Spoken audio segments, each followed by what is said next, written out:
አካውንታችሁ ውስጥ ማስገባው ምንም ብር የለም እናት እንደነዛ እንደ ማፊያዎቹ እኛ ጋር የለም እንደዚህ አይደለም። የጽድቅን መንገድ ግን እንነግራችኋለን። ትንሽ ካላችሁ ማካፈልን ልመዱ። ህይወት ይሄ ነው ወገኖቼ፣ ማካፈልን አትርሱ ይላል ወንጌላችን። በእርግጠኝነት ይህንን የእግዚአብሔር ቃል ሰምቶ የሚጠገብ እንዳለ አውቃለሁ። ዛሬ አንቺ ያለሽ ነገ ደግሞ እሱ ይኖረዋል። ዛሬ አንተ አለ ነገ ደግሞ እሷ ይኖራታል። ያንተ የሷ ያንተ በቃ ኢትዮጵያውያንማ ስለተሸካከመን ነው እዚህ የቆየ ነው እንጂ ተሸካክረን ነበር የምናልቀው። ስለተቃቀፍን እንጂ ያለ ነው ተናንቀን ነበር የምናልቀው። ክርስቶስ ስማችሁን ቢጠራው ይሻላል ወይስ ይህ ዓለም ስማችሁን ቢናኘው ይሻላል? ሀብት የሚባለው በኪስ የሞላው በቦርሳ የታጨቀው በጎተራ የተከተተው በአካውንት የተቀመጠው ብቻ እንዳይመስላችሁ። ቤት ሞልቷቸው የሰው ረሃብ ያዛቸዋል። ጎብኟቸው፣ ያዋቸው። ፎርብስ መጽሔት ስማችሁን ቢያውቀው ይሻላችኋል? የዘላለም የህይወት መዝገብ ክርስቶስ ጋር በተጻፈ ይሻላል። መኩራት የነበረባቸው ለምንን መስጠት የነበረብን ተለማኞች ሆን ነገሩ ተገላበጠ ነው የምላችሁ። እንዴት ነው የምንረዳው ይሄን ህይወት ምዕመናን? አንድ ሊቅ እንዲህ ይላል፣ ክርስቶስ የሚገኘው በድሃ ወይም በእንግዳ ሰው ነው ይላል። ክርስቶስን ማግኘት ከፈለጋችሁ ድሃውን አገኙት፣ አካፍሉት፣ ስጡት፣ መጽውቱት፣ አብሉት፣ አስጊጡት፣ አድምቁት፣ ከብርድ ተከላከሉለት። ክርስቶስን አግኝታችሁታል። ክርስቶስ የሚገኘው በድሃ ወይም በእንግዳ ሰው ነው። የክርስቶስ አድራሻው ይሄ ነው። አንድ ታሪክ ጨምሬ ልንገራችሁ። አባ ቢሾይ የሚባል አባት በነበረበት ዘመን ከዕለታት አንድ ቀን ክርስቶስ እንዲህ አለው፣ አባ ቢሾይ ለህዝብህ ንገራቸው፣ ለምእመናን ንገራቸው፣ እኔ በመጪው ሰንበት በተራራው ላይ እገለጥልሃለሁ፣ ለህዝብህም ንገራቸው ያዩኛል አለው። አባ ቢሾይም ይሄን ለህዝቡ አወጀ። ክርስቶስ በሚቀጥለው ሰንበት በተራራው ላይ ይገለጣል እናየዋለን ብለህ ንገራቸው አለው። ከዚያስ ሰንበቱ ሲመጣ ምእመናን በሙሉ ወደ ተራራው ገሰገሱ። ማንን ለማየት? ኢየሱስ ክርስቶስን ለማየት። ከዛ ምን ሆነ መሰላችሁ? በሞቴ ስሙኝ፣ ምን ሆነ መሰላችሁ? ተራራው ግርጌ ገና ወደ ተራራው ሳይወጡ መንቀሳቀስ የማይችል አንድ ጉንድሽ ልምሾ ሰው ተቀምጧል። የት ነው የምትሄዱት አላቸው። ክርስቶስ በተራራው ላይ ዛሬ በማለዳ ይታያል፣ እሱን ለማየት ነው ምን ሄደው አሉት።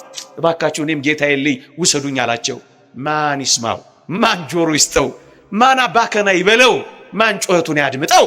ሁሉም ክርስቶስን ለማየት ተራራውን ተያያዘው። በመጨረሻ ተራራውን የጀመረው አባ ቢሾይ ነበር። ስዕሉን ማየት ትችላላችሁ። በጣም ምርኩስ የያዘ ተጋርሎ ያጎበጠው ወገቡ የተንቀጠቀጠ እግሩ በተጋርሎ ብዛት ያበጠ አንድ ምስኪን ተራራው ለመውጣት ምርኩዙን ይዞ ሲሄድ ያንን ምስኪን አየው። የትኛው? ተራራው ግርጌ ያለው። አባ ቢሾይ ዛሬ ወዴት ነው የምትሄደው አለው። ጌታ የመድኃኒቴ ኢየሱስ ክርስቶስ በዚህ በተራራው ላይ ዛሬ ይገለጣል፣ እሱን ለማየት ነው የሚሄደው አለው። እባክህ አባቴ ሆይ እባክህ እኔም ልየኝ፣ ውሰደኝ እኔም ልየኝ አለው። አባ ቢሾይ በጎበጠ ጉልበቱ በሚንቀጠቀጥ ሰውነቱ በዛለ ጉልበቱ ዝቅ አለና ድሃውን ተሸከመዋል። እዩት ስዕሉን እንዴት ያሳዝናል መሰላችሁ። እየተንቀጠቀጠም ተሸከመው። እናንተ ክርስቲያኖች ስንት ሰው ተሸክማችኋል? እየሰማችሁ ያቃታቸውን ሰዎች ተሸክማችኋል። መብላት ያቃታቸውን ሰዎች ተሸክማችኋል። ተውት ውጭ ያለውን ወላጆች ልጆቻችሁን ተሸክማችኋል ወይ እንዴ? ብዙ ልጆች እኮ በዚህ ዘመን እንደሚሳቀቁ እንሰማለን። ጥሩ ፊት ታሳዩአቸዋላችሁ። ማትሪክ ስለወደቁ ፈተና ስላላለፉ ስራ ሰርተው ገንዘብ ስላላመጡ ፊት ትነሷቸዋላችሁ ወይስ ትሸከሟቸዋላችሁ?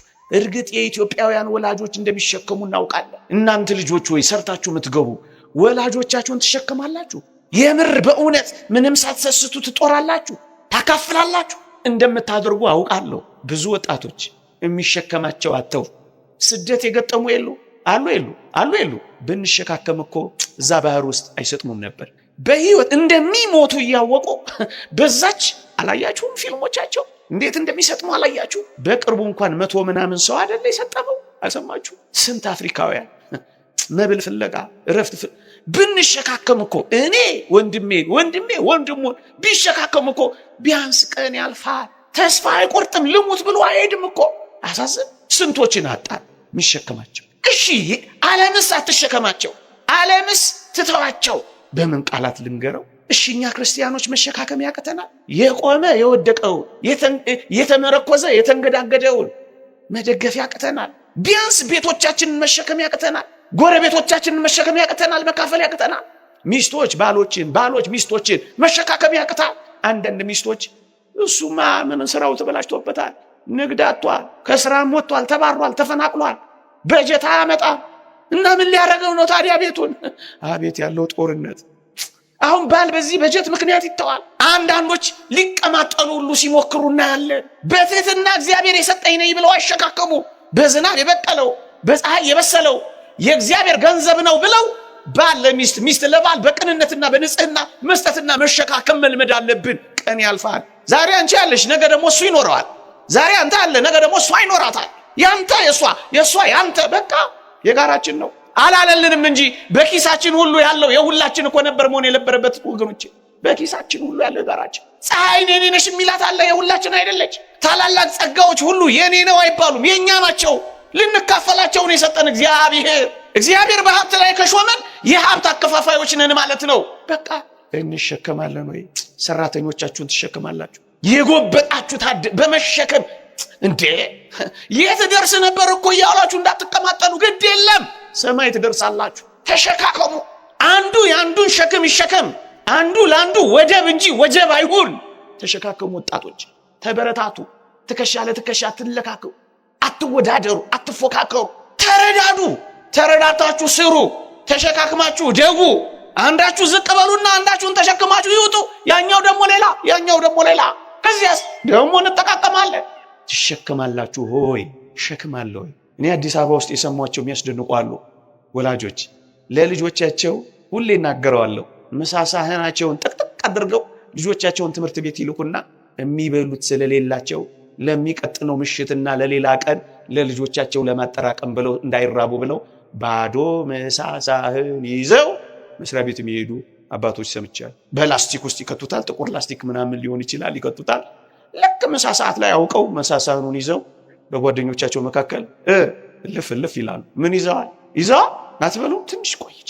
ከዛስ ባዶ አንጀታቸው በሰርቪስ እየላጉ እነሱ በእግራቸው የሚመጡ እጃቸውን ያሻከሩ ወላጆች ለልጆቻቸው አጉርሰው የራሳቸውን አታቸውን ልሰው የሚያድሩ ወላጆች።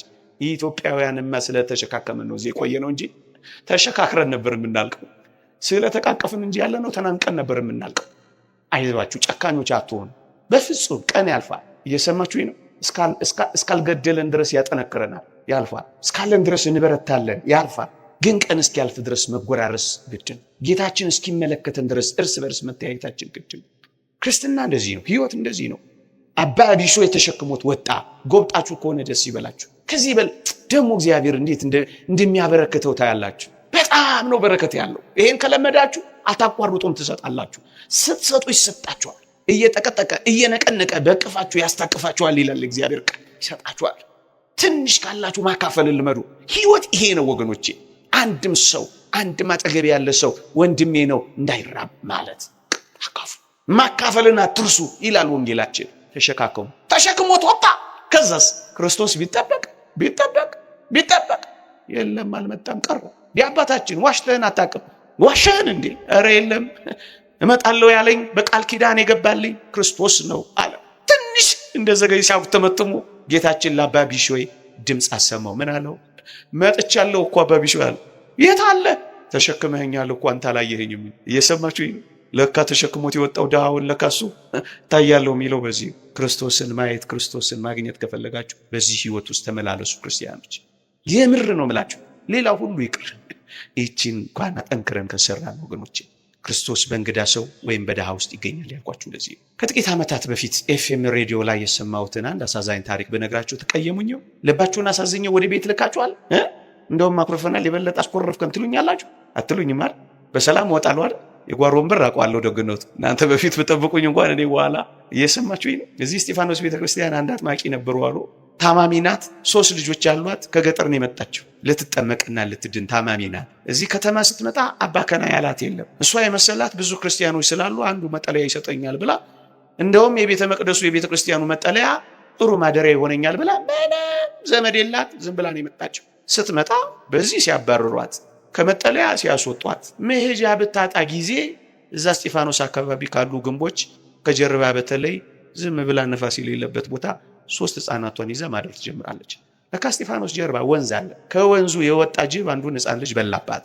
ይህን የሰማሁት ኤፍኤም ሬዲዮ ላይ ነው። ግን እኮ ብዙ ክርስቲያኖች አሉ። እውነት አስብ ዝም አላችሁ። እኔ በሬዲዮ ነው የሰማሁት። አሳዝን ክርስቲያኖች። እግዚአብሔር እንዳይጠይቅ ያየናል፣ እንዳይፈትሽ የምትችሉትን ጥቂት ነገር በወር አንድ ጊዜ አንድ ድሃ በወር ተውት። በቀን በወር አንድ የምታካፍሉት 10 ብር ካላችሁ 2 ብር የምትሰጡት በቀን የዳቧችሁን የምትተውለት የሻያችሁን የምትዘሉለት አንድ ድሃ ይኖራችሁ ሰጣችሁት የምታልፉት ክርስቶስን አገኛችሁት እኮ በቃ። በዚህ ዘመን እንሰማለን እኮ ምኑን ቃላት መግለጽ ይቻላል? በተለይ ህሙማን ቤት፣ በተለይ ጸበል ቤት፣ በተለይ ሆስፒታል በጣም ያሳስኑ መድኃኒት አጥተው የሚሰቃዩ እንዴት ያሳስናል። በቅርቡ አንዲት ተጋዳይ ልጅ አውቃለሁ፣ ሰምቻለሁ። አጋንንትን በመዋጋት እድሜዋን የፈጀች ልጅ ናት። በረሃብ ጽናት ይሁን አላውቅም ስኳር ታማሚ ሆነች። ባለፈው ነሐሴ ይሁን እንደዚህ የተክልዬን በዓል ለማክበር ሄዳ ነበር አሉ። በግል አውቃታለሁ። እጅግ ተጋዳይ የሆነች ናት፣ ሰማዕትም ናት። በእውነት አላመልክም ብላ ከእግዚአብሔር ጋር አብራ መከራዋን የተቀበለች ስኳር በሽተኛ ሆና ኢንሱሊኗን ይዛ በዓል ለማክበር ወደ ተክልዬ በዓል ልታከብር ደብረ ሊባኖስ ሄደች። እዛ እያከበረች ቦርሳዋን ሰረቋት። ያላት መመላለሻ ነው፣ ውስጡ ግን አብዛኛውን የሞላው የምትወጋው መርፌ ነው። ኢንሱሊኗን ሰረቋት። በምን ትወጋ? እንዴትስ ትመለስ? እንዴትስ ፈጥና በዳዲቷ ጋር ትድረስ? እዛው አረፈች፣ ተቀበረች። ኢንሱሊን የሚሰርቅ ህዝብ አያሳዝን? ግፈኛ ግፍ አልበዛ? ይህን ሁሉ ስናገር ግን ምናልባት ይህ ሰውዬ እብድ ነው እንዴ እንዳትሉ፣ ይህ ሰውዬ አዲስ አበባ ነው ያለው እንዴ እንዳትሉ፣ ይህ ሰውዬ ሽሮ ሜዳን አያውቃትም እንዴ እንዳትሉ፣ ምን ኖሮን ነው አሁን ስጡ የሚለን? እኛ እንደውም አንተ ልትሰጠን የመጣ መስሎኝ እንዳትሉ። እየሰማችሁ ይሄን አካውንታችሁ ውስጥ የማስገባው ምንም ብር የለም እናቴ፣ እንደነዛ እንደ ማፊያዎቹ እኛ ጋር የለም እንደዚህ አይደለም አለ። የጽድቅን መንገድ ግን እንነግራችኋለን። ይሄ ለግብዝነት አይደለም የምንለው፣ ለማስመሰልም አይደለም የምንለው፣ እውነት ስላለን ነው ይሄንን የምንነግራችሁ። ምን ኖሮን ነው ስጡ የሚለን ልትሉ ትችላላችሁ።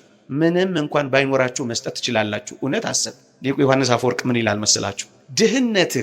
ድህነትህ የቱንም ያህል ቢሆን 2 ዲናር የለህምን? 2 እግሮች አሉህ፣ ህሙማንን ጠይቅበት። 2 አይኖች አሉህ፣ የሚሰቃዩትን እይበት። ቢያንስ 1 ጣራ አለ፣ እንግዶችን አስጠጋበት። 2 ዲናር አለ። ያቺ 2 ዲናር በምኩራብ የጣለችውን ሴት እኮ አስታውሶ ነው። ምንም ነገር ባይኖራችሁ እንኳን ድሆችን የታመሙትን ጠይቁበት፣ በእግራችሁ እዩበት፣ በጣራችሁ አስጠልሉበት ከቻላችሁ። ምንም ነገር እንኳን ባይኖራችሁ የተወደዳችሁ ኦርቶዶክሳውያን፣ ሀብት የሚባለው በኪስ የሞላው በቦርሳ የታጨቀው በጎተራ የተከተተው በአካውንት የተቀመጠው ብቻ እንዳይመስላችሁ። ሀብት አላችሁ። ምን አይነት ሀብት አላችሁ መሰላችሁ? ጉልበት አለች። ለምሳሌ እስኪ አባ ከና ሚላ የሌላቸውን ልብሳቸውን የሚያራግፍላቸው፣ አልጋ የሚያነጥፍላቸው፣ ቤት የሚያጸዳላቸው፣ ተባይ የሚያራግፍላቸው መቁረብ እየፈለጉ ልብስ የሚገዛ ያጡ በወዛችሁ ቤት ጠረጉላቸው፣ አጽዱላቸው፣ እጠቡላቸው። ሰፈር ውስጥ ጽድቅ ከፈለጋችሁ እዚህ ውስጥ አለ። ጉባኤ ሁሉ ጊዜ ወንጌል ሰፈር ውስጥ በቃ ታውቋቸው የለ እናንተ ሰፈር ውስጥ የሚራቡትን የሚጠሙትን የሚቸገሩትን አታውቁም? ታውቃላችሁ? እናውቃለን። ሰብሰብ በሉና 5ቱንና አንዳችሁ የአንድ ቀን ምሳ፣ አንዳችሁ የአንድ ቀን ቁርስ ቻሏቸው። ወንጌል ማለት ይሄ ነው። ወንጌል ስለ ኢየሱስ ከዚህ በላይ ወንጌል አለ? ስጦታ እኮ ነው ኢየሱስ ክርስቶስ። በቃ የመጨረሻው ትምህርት አተነይን አይደለም፣ አጥቼ አይደለም።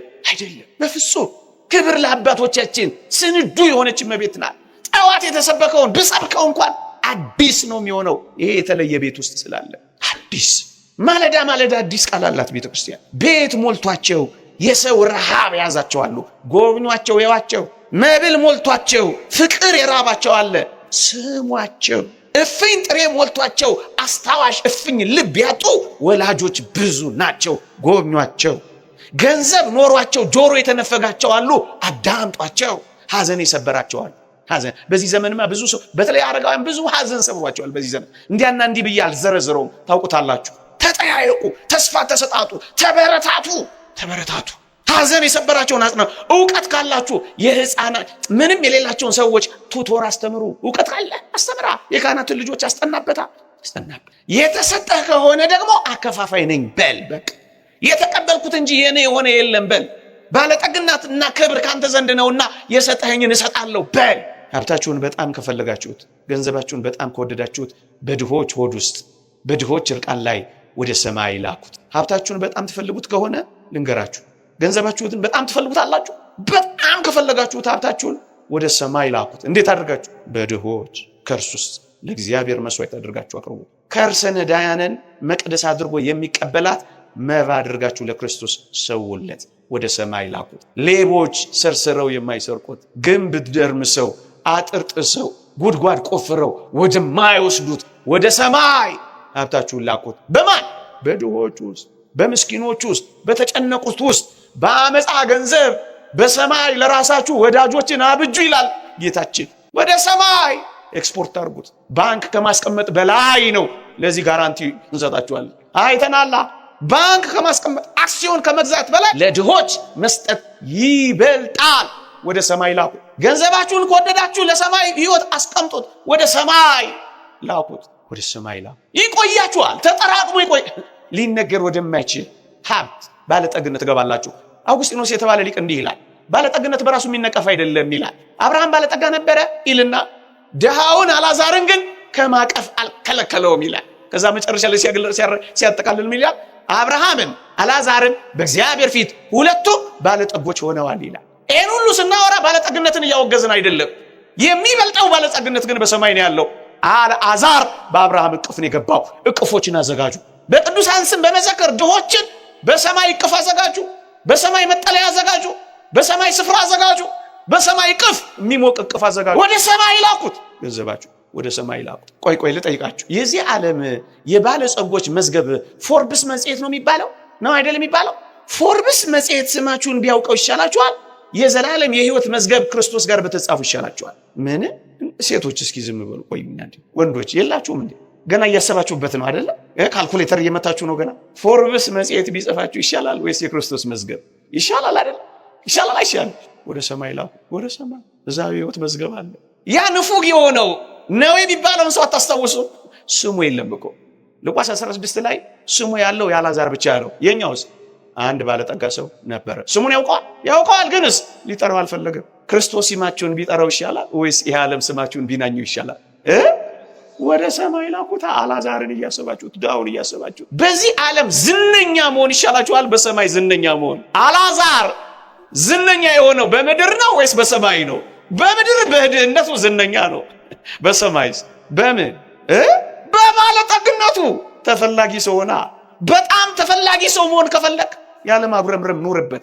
አልዓዛር በሰማይ በጣም ተፈላጊ ቪአይፒ ነው። ቪቪአይፒ ነው የሆነው። እንደው ቪአይፒ ማቀል ነው አይደለም? ነው አይደለም? በጣም የአልዓዛር ጊዜ በሰማይ ዛሬ የኛ ጊዜ ነው። በሰማይ ግን የማን ጊዜ? በዚህች አጭር ዘመን ዝነኛ ባትሆን ቅር አይበልህ። በዘላለም ህይወት ዝነኛ ከሆንክ ይበቃል። የአልዓዛር ጊዜ ይመጣል። እውነት አስብ። ለዛ ጊዜ ወደ ሰማይ ላኩት። መልአከ ብርሃን ሰላማ የሚባሉ እዚህ ኢትዮጵያ ውስጥ የነበሩ ሊቅ ነበሩ። እሱን ነግሬያችሁ ላብቃ። መልአከ ብርሃን ማን አልኳችሁ? መስጠት ነው ስራቸው። ለተቸገረ ሁሉ ይሰጣሉ፣ ለመዋጮ ሁሉ ያዋጣሉ። እና ሌሎቹ እንደ በታኝ ነው የሚቆጥሯቸው። እና ሰብሰብ ብለው ጓደኞቻቸው ምን አሉ? አንተ ሰላማ፣ አቤት፣ ሀብትን እንዴት ብትጠላው ነው እንደዚህ በተንከው አሏቸው አሉ። እሳቸው ምን ብለው መለሱ አሉ? እኔም ልጆቼም ኋላ ወደ ምን ሄድበት ቀድሜ ብሰደው ወደድኩት ወይስ ጠላሁት አሏቸዋል። ወደዱት ወይስ ጠሉት? ኋላ ወደሚሄድበት አስቀድሜ ከሰደድኩት መውደድ ወይስ መጥላት? እርግጠኛ ናቸው? በሉ እንደ መልአከ ብርሃን ለመሆን ያብቃችሁ። የተረሳው መቅደስ ብዙ አለ። እኛ የምንተሳሰብ እዚህ ውስጥ እየተራበ የሚሰማን እንደሚኖር እርግጠኛ ነኝ። እየሰማችሁኝ ነው? በእርግጠኝነት ይህንን የእግዚአብሔር ቃል ሰምቶ የሚጠገብ እንዳለ አውቃለሁ።